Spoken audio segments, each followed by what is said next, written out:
Well, with that long-awaited flick of the pen, President Biden gave tens of millions of Americans a new lease on life by canceling significant amounts of student debt. To President Biden, I say thank you. Thank you for listening to our calls. Thank you for taking action. The President's decision will make it easier for millions of Americans to finally pursue their own American dream. Several more states have established new relief programs that provide residents with an extra stimulus check. A one-time $500 check is on the way for so many people. Now, if you owe your money in Virginia's tax return last year, you're in luck as November fast approaches, and that's because the Virginia General Assembly has passed a law giving taxpayers like you a 2022 tax stimulus rebate of up to $250 for individual filers and up to $500 for joint filers. The one-time 2020 tax stimulus check in Virginia is part of a recent trend. Over the 2022 state stimulus checks are being issued in California, New York, Colorado, and Florida, just to name a few states, many of which are sent and are currently sending stimulus payments to their residents. And I know many of you are wondering why so many states issue stimulus checks. A lot of states are sitting under budget surpluses in part due to the influx of crisis relief funds from the federal government. But it's important to know that these state tax rebate checks and state stimulus payments are different from the 3 rounds of stimulus payments they may have received from the government.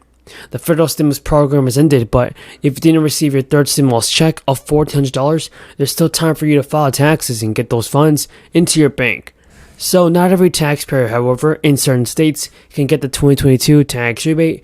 If you had a tax liability on some returns, you'll get up to about $250 for a tax rebate if you're single, and up to $500 tax rebates if you're married and filing jointly. The last year of inflation has disproportionately hurt so many low-income families, and now those with the least flexibility in their monthly budgets absorb higher prices. Now, those same families could be hurt by economic policymakers' plan to tackle inflation, though interest rate hikes and in potentially longer-lasting ways. Last month, leaders at the Federal Reserve predicted that, given their plans to continue rising rates, unemployment would rise from 3.7% to 4.4% by the end of the year, and this means an additional 1 million people would lose their jobs over the 12-month period. Now, Jerome Powell has also said that, "I wish there was a painless way to do this." Other financial analysts have even projected even higher unemployment as a result. Bank of America predicted unemployment would reach 5.6% by the end of this year, translating to more than 3 million people out of jobs. Now, on top of all this, if rate hikes do push millions of people more out of work, those who would likely bear the biggest brunt of that job loss and take the longest to recover are the same group suffering most from inflation. So, with higher unemployment and recessions, it doesn't affect just those who lose their jobs. This assumption that the federal government will be willing or even able to provide a target assistance is uncertain. And now the question is whether the Federal Reserve will be able to hit the brakes and to decide whether they've done enough, on whether or not it's too late and that the economy will be hurling downhill toward a recession that the Fed cannot even control. So, the Fed has raised the interest rates to slow down the consumption across the economy as the cost of borrowing rises and continues to rise dramatically. The hope is that people buy fewer things and prices stop spiraling higher. Now, the latest data shows inflation is still up 8% compared to a year ago, and this is not what President Biden wants to see, especially as the midterms come around. Opportunity that we have to do something significant for the American people that requires only 50 votes and that cannot be filibustered. In other words, this is the opportunity, because on anything significant, we're not going to get 60 votes. So this, in my view, is a moment that should not be squandered. Mr. President, let us do what we too rarely do here in the Congress or in the corporate media, and that is take a hard look at the reality of what is going on in our country today. Very often we sit here and we argue about this, we argue about that, but we don't take a look at what's going on in America today, especially among working people and lower income people who do not have paid lobbyists here trying to get us to pass legislation to benefit them.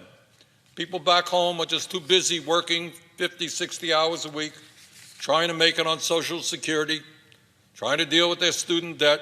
They don't have the lobbyists here that the drug companies and the insurance companies and the fossil fuel industry has. What's going on in America today?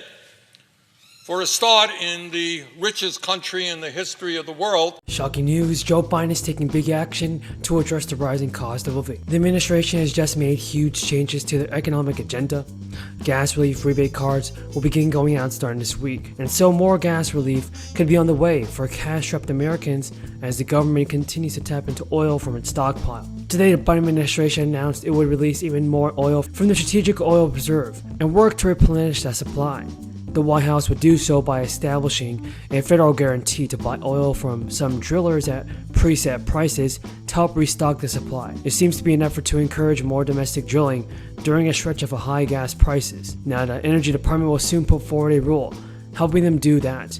According to a new release from the White House, over 125 million barrels of oil have already been sold since the government first began its unprecedented release in March, and the reserve is set to release about 180 million barrels by the fall. A report by the Treasury estimates that releasing crude oil from the reserves has brought the price of gas down by about 17 to 42 cents a gallon from where it would be without the federal action. Gas prices began spiking in late February and early March. In the months that followed, the White House sparred with the oil industry, pressing executives at companies like ExxonMobil and Chevron to ramp up production, while also highlighting outsized profits for the oil and gas industry following the price increases. Some sort of relief at the gas pump remains possible in New York. One plan would even have New York gas rebate checks sent to every vehicle owner in the state. The Democratic senator who represents part of Rockland and Westchester proposed that $250 gas rebate check legislation. The lawmaker said in an official statement, with gas price hitting record highs every week, it's crucial that New York State takes whatever action is possible to help people who are getting squeezed at the pump. While the state cannot control the international factors that are contributing to rising oil prices, there are steps we can take to provide some relief. He also wants to suspend the state's gas sales tax. The New York State Senate has included the suspension of the gas tax from May to December in its budget proposal. The U.S. energy industry, meanwhile, asked for more support for domestic oil producers, and some in the industry expressed skepticism over ramping up production when Democrats are pushing for a transition away from oil and gas towards renewable energy. The plan to restock the strategic reserve at set prices is intended to sway producers to ramp up drilling, incentivizing investments that might produce oil in the medium term, and looking into guaranteed demand.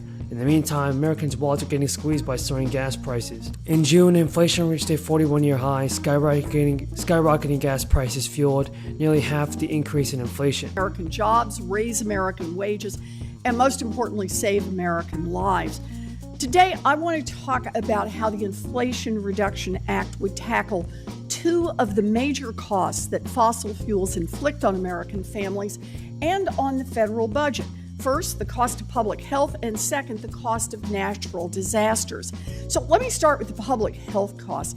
Burning fossil fuels pollutes our air, with low-income communities and communities of color being hit the hardest.